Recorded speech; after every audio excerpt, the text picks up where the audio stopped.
Kwa kila zoezi la kuruti linalofanyika polini, tunasema exercise maliza, tumekuwa tukiweka zoezi la CMIC, Civil Military Cooperation, tukiwa na lengo moja tu la kutoa huduma ya matibabu kwa wazee na watoto na wenye changamoto mbalimbali, lakini pia na kutoa msaada wa chakula kidogo. Sio kwamba hawana chakula, lakini katika kuonyesha upendo na ushirikiano watapata chakula na kupata elimu mbalimbali kuhusu maeneo yetu, kwa sababu anatumika na mabomu na vitu mbalimbali hatari ambavyo vimekuwa watu wakiokota kama vima chakavu. Kwao wamepata elimu leo, kwao ushirikiano huu utaendelea na elimu hii itaendelea, na tumeona hii ndio siri kubwa.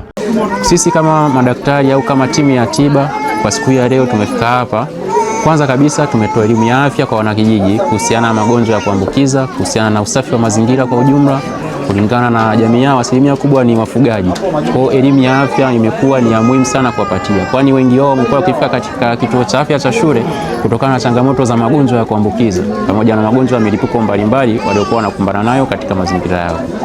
Huduma ambazo leo tunakuja kuzitoa katika mazingira haya, tunatoa huduma ya upimaji wa presha, upimaji wa shinikizo la damu, upimaji wa malaria pamoja na upimaji wa matatizo ya watoto wadogo ambao wamekuwa wengi wanakuja ni matatizo ya kuharisha, matatizo ya vifua. Kwa tunakuwa tunawacheki kuangalia changamoto hizo zimefika kiwango gani na kwa ajili ya kutoa huduma ili kuwasaidia kuokoa afya zao.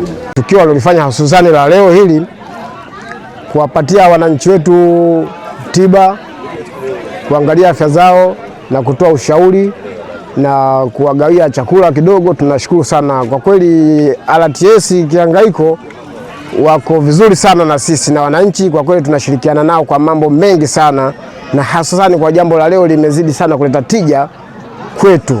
Kwa kweli hii kwetu ni faraja kubwa sana kwa jeshi letu linalotufanyia kwa kijiji chetu.